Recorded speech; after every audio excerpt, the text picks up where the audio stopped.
શક્તિ આવી ગઈ છે. હવે આપણે શરૂ કરીએ બીજું. આપણે જોઈશું કે જ્યારે જ્ઞાન માત્ર શબ્દોમાં નહીં પણ વર્તનમાં આવે છે.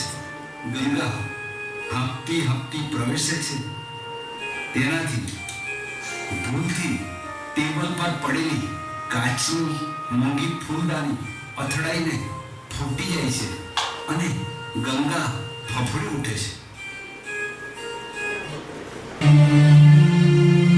બા, મારાથી બહુ મોટી ભૂલ થઈ ગઈ. આ ફૂલદાની ફૂટી ગઈ.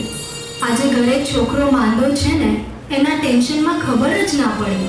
તમે ભલે મારો પગાર કાપી લો, પણ ખીજાશો નહીં. ગંગા, તું ગભરાઈશ નહીં.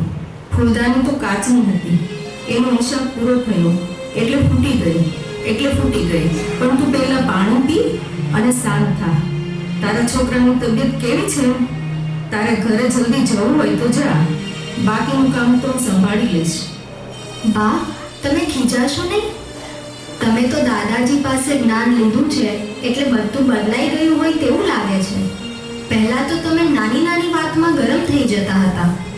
ગંગા, મેં જે દાદા ભગવાનનું જ્ઞાન લીધું છે ને, એ મને શીખવે છે કે તું ગંગા નથી પણ તારી અંદર પણ શુદ્ધાત્મા બિરાજમાન છે.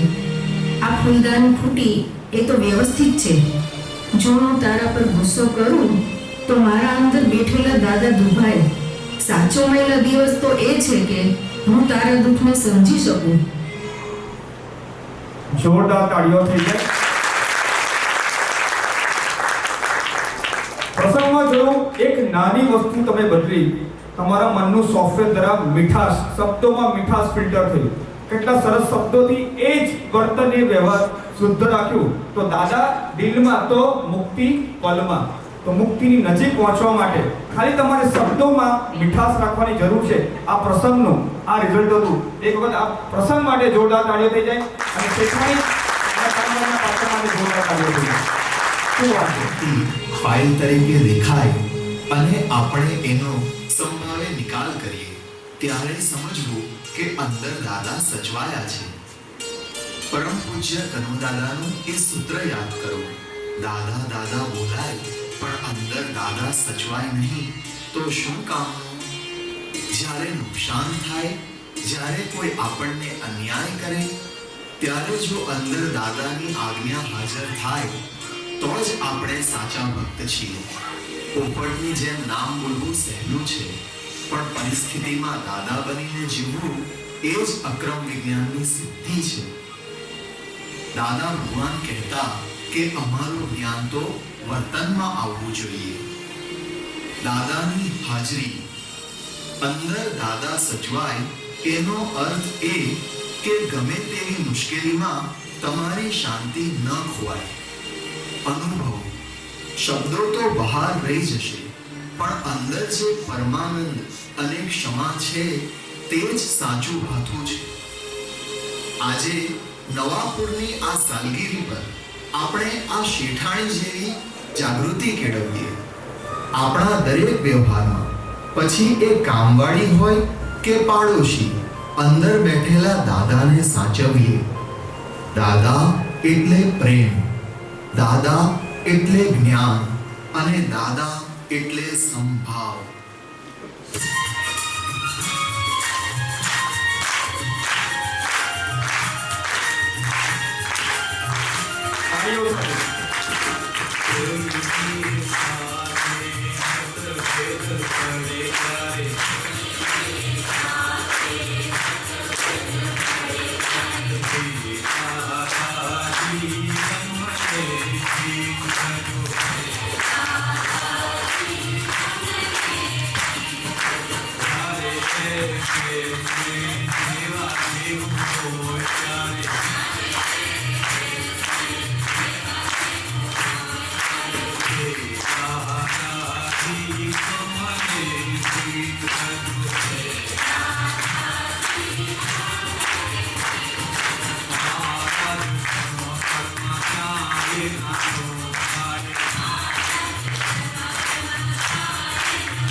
કેવળ હાથમાં ઘરમાં ખુશી મારતા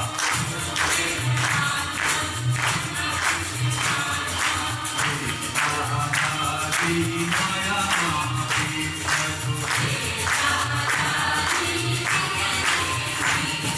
કોઈની સાથે મતભેદ પડે ત્યારે